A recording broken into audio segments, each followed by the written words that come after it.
হে জগতবাসী, আজ আমি আপনাদের সামনে একটি আলোচনা নিয়ে আসলাম।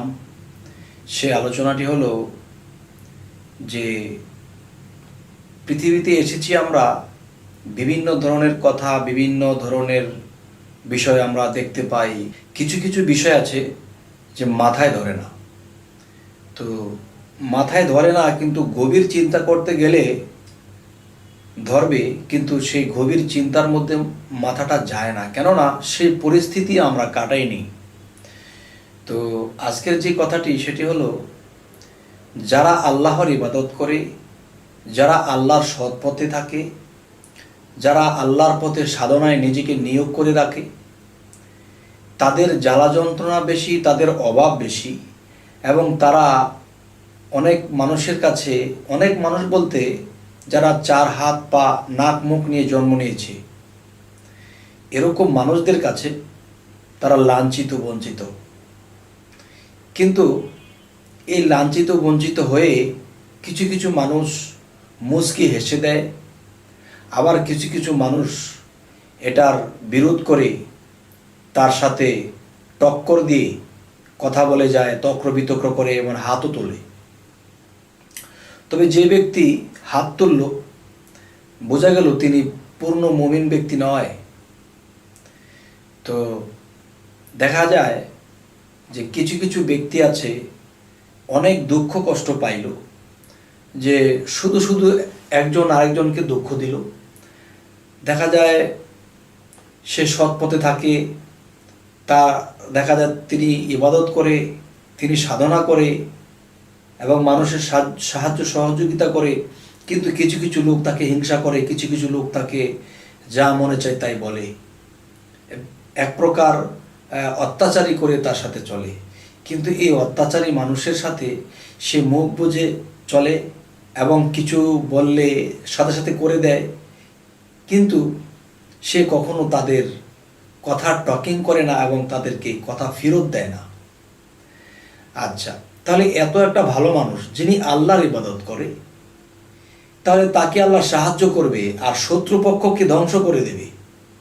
এটা না করে আল্লাহ দেখা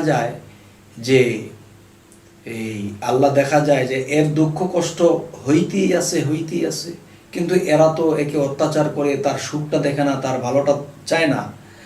তো এখন কথা হলো যে আল্লাহ কেন তো চায় না?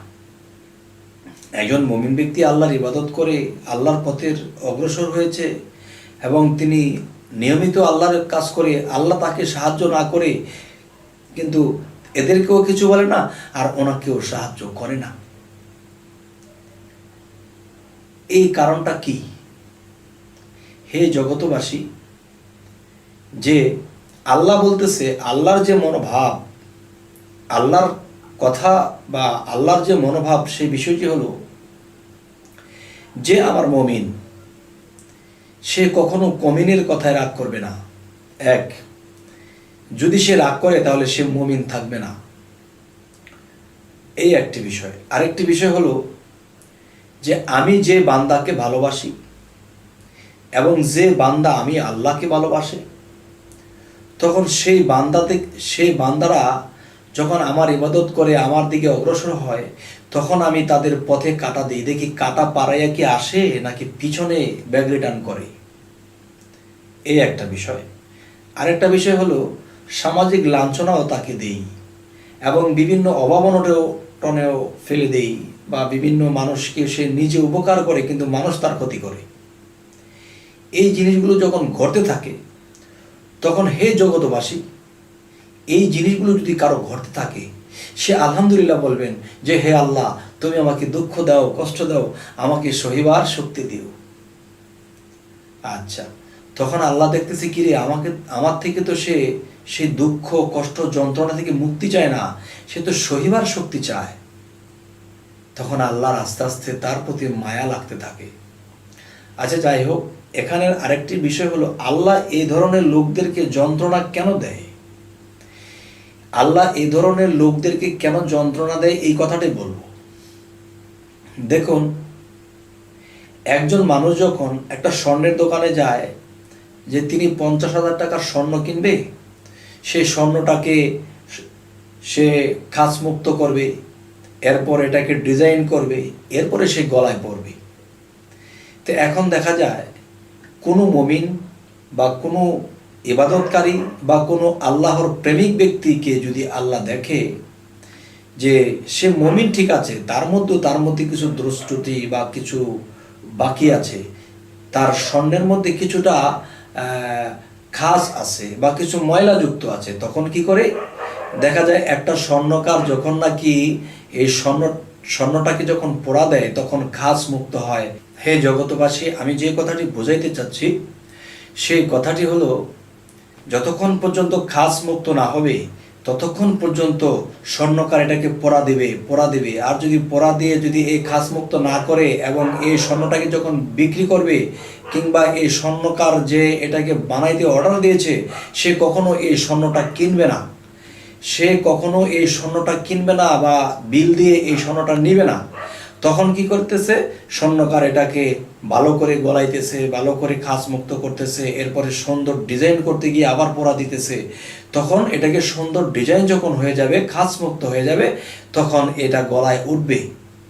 তো হে জগতবাসী, একটা মমিন ব্যক্তি যে কিছুটা সে মমিন, আবার কিছুটা তার মধ্যে দাগ আছে বা কিছুটা তার ভিতরে সমস্যা আছে, আল্লাহর প্রতি পূর্ণ প্রেমিকও আছে, বিশ্বাস ভক্তিও আছে, কিন্তু দেখা যায় কিছু কিছু বিষয়ে তার মধ্যে কিছু সমস্যা আছে। তখন আল্লাহ কি করে, যে সামাজিক লোক দিয়ে তাকে লাঞ্ছনার মধ্যে ফেলায়, তাকে বিভিন্ন লাঞ্ছনার মধ্যে ফেলে কি করা হয়, তাকে পোড়া দেওয়া হয় অভাবের আগুনে, প্রেমের আগুনে, সাধন আগুনে, সামাজিক আগুনে, ফ্যামিলির কথার যন্ত্রণার আগুনে, সমস্ত যন্ত্রণার আগুনে পুড়ে এই লোহাটাকে যেরকম পুরোপুরি খাস মুক্ত করে, যেমন স্বর্ণটাকে পুরোপুরি খাস মুক্ত করে, ঠিক এই ব্যক্তিটাকে আল্লাহ সে খাস মুক্ত ময়লা মুক্ত করে নিজেকে পবিত্র করে নেয়। যখন পবিত্র হয়ে যায়, সেই পবিত্র মানুষের ভিতরে আল্লাহ বসত করে। হে জগতবাসী, এই জন্য আল্লাহ কোরআনে একটি জায়গাতে বলেছেন যে নিজেকে পবিত্র করলো তিনিই সফল কাম। আর নিজেকে পবিত্র করতে গিয়ে মানুষের এসব কথার যন্ত্রণা, সমস্ত যন্ত্রণা যখন ভেদ করবে এবং মুখে হাসি রাখবে, ভিতরে বুক ফাটা চিৎকার, দুঃখের যন্ত্রণার চিৎকার, কিন্তু মুখের মধ্যে হাসি, তো এই ভাব যদি কোনো মানুষের থাকে তাহলে সে অবশ্যই নিজেকে পবিত্র করতে পারবে এবং সে অবশ্যই আল্লাহ পর্যন্ত পৌঁছে যাবে ইনশাআল্লাহ।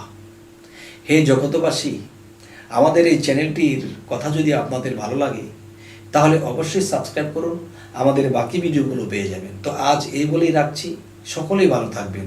আল্লাহ হাফেজ।